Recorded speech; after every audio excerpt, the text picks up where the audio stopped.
Hi everyone, Patrick Menninga here, spiritualriver.com. I want to talk to you today about the big book of Alcoholics Anonymous and how that relates to recovery today. The big book of AA really represents a turning point in the history of substance abuse treatment. It really is the beginning of substance abuse treatment. That before AA came along and before the big book was written, we didn't really have a lot of solutions for alcoholics.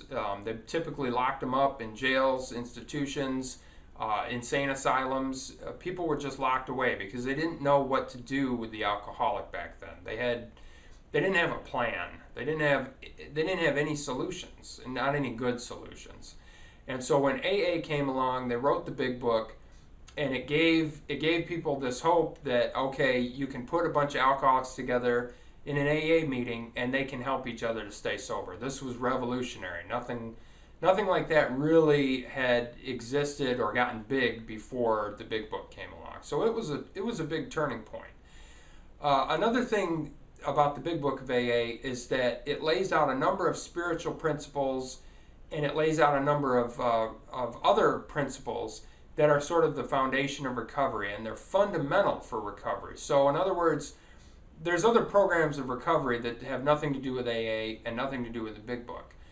But to a large extent, those other programs, those alternatives to AA, they still sort of draw on the principles in the big book because some of those are universal. In other words, take the concept of surrender.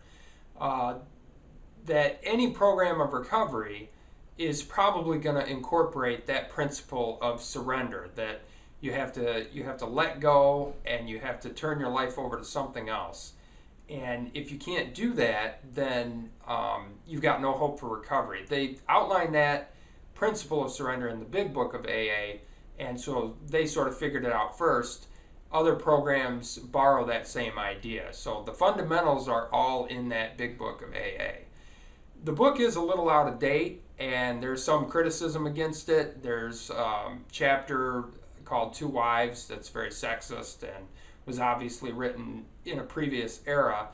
And so some of that could use a little updating, but historically it's still a very important work, and it really set a revolution in motion. That it's sort of the grandfather of recovery, and all of these newer programs really draw from the principles that were first outlined in the book of AA.